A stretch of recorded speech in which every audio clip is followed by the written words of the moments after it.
The Red Dragon M602 RGB wired gaming mouse with just under 10,000 reviews on Amazon averaging 4.5 stars. Is this a mouse you should purchase, or is this a rodent that we need to exterminate? Stick around for the full video review.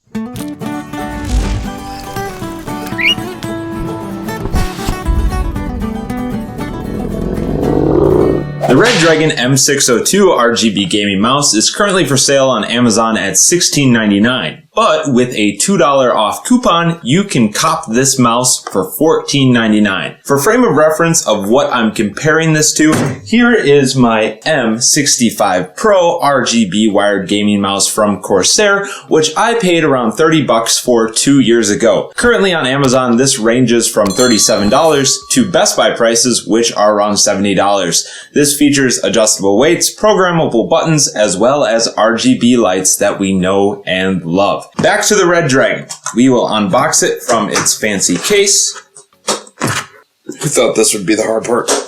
Got it. And once you undo your Tupperware, throw that aside, there's a sticker, a plastic mold, and then last but not least, the mouse. Throwing the packaging aside, we can unravel this 6-foot cord, which is 3 millimeters thick and braided, so your cat can't gnaw on it and chew it and mess up your gaming sessions. That runs to the USB, which is covered in gold to prevent corrosion in case you happen to use your computer near salt water. Probably not. And we will plug this in then to my laptop. Right away, we are met with some RGB lights flickering away, which obviously would match this really cool RGB mouse pad, which we reviewed in a previous video. Go check it out. And there is a laser on the bottom going crazy, so I am going to set this down and let's talk details. This mouse has 8 buttons, 7 of which are programmable, 5 different modes, as well as 7 different RGB profiles, or at least that's what it says in the ad. The adjustable DPI goes all the way from 800 up to 7200 DPI. My current M65 Pro from Corsair goes all the way up to 12,000 DPI. Which I think is insane. Let's go through the different DPI modes, which is adjusted via the 2 top buttons. Actually, let's go all the way to the bottom. We're going to start at...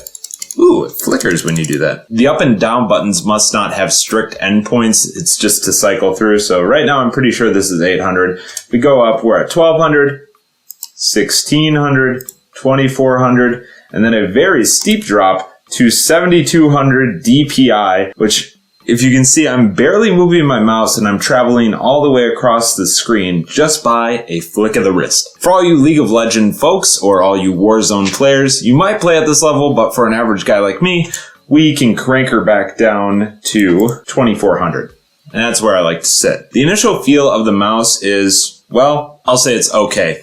There are some Teflon pads, 3 of them on the bottom, which allow it to slide easily on the mouse pad. I would recommend using a mouse pad if you are using this for gaming or other functions. It'll just make you happier overall. My other mouse has 5 Teflon pads, but I really can't notice the difference. The big thing that I do notice, though, is the actual weight of the mouse. It does say it has adjustable weight, but I don't see where that happens. That is said on their ad on the website where it says built-in weight tuning for the right balance. I don't think that means you can tune the weight. If it was weight tunable, I think you would see something on the bottom similar to the Corsair mouse where you have these plugs that you can pull out and then replace with the weights of your choosing. This is significantly lighter than this mouse. I prefer a heavier mouse because it's just me. So that's something to think about. The actual weight of this is 151 grams. If you find something that's 151 grams or 151 paper clips, you can get that comparison for yourself. The feeling of the scroll wheel is more impressive, I think, than my Corsair mouse. It is much smoother. If we take this, go back down and grab my Corsair mouse,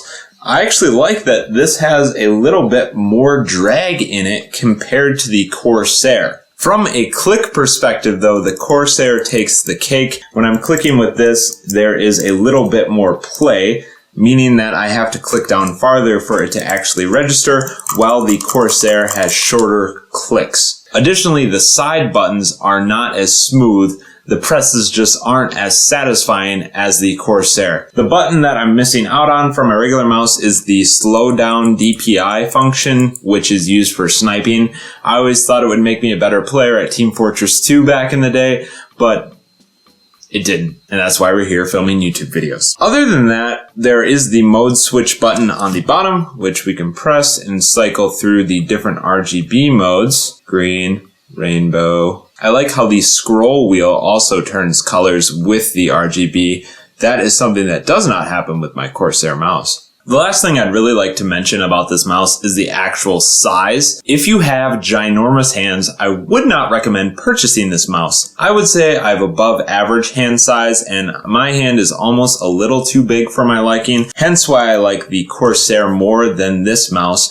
But if you do have those big hands, go and check out their Mammoth series from Red Dragon. Those have a bigger footprint than the M602 RGB gaming mouse that we have here. That laser is flickering a lot. I probably shouldn't be looking at that. 10G acceleration, if you wanted to know. So now that we've talked about the actual physical mouse, let's talk about the driver, which was a big area of disappointment for this mouse. If you look here, it's really not much to call home about. There are the different configurations for the buttons, and then we can go through, we can adjust the pointer settings, pointer options, configure the mouse wheel, hardware, etc. I thought that this would mean I could control the RGB lights on the mouse itself, but unfortunately that is not the case. It's a little bit misleading because if we go back to the ad, we see a screenshot that includes a very nice looking control center for this mouse. But for whatever reason, I went to their website, searched the product, the M602, and downloaded the driver directly from the website. And that is the thing I received as the download. So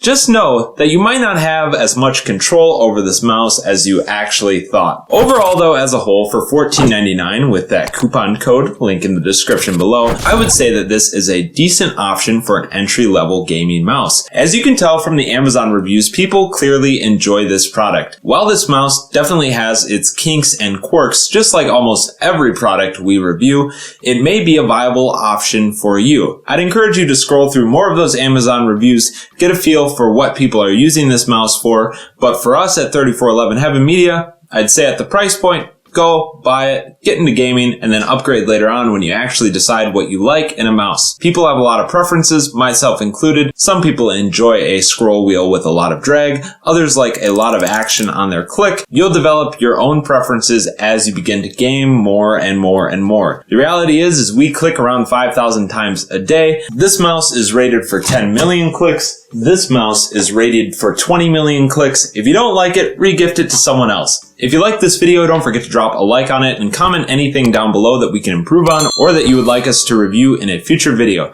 As always, folks, thanks for watching. We'll catch you in the next one. Bird out.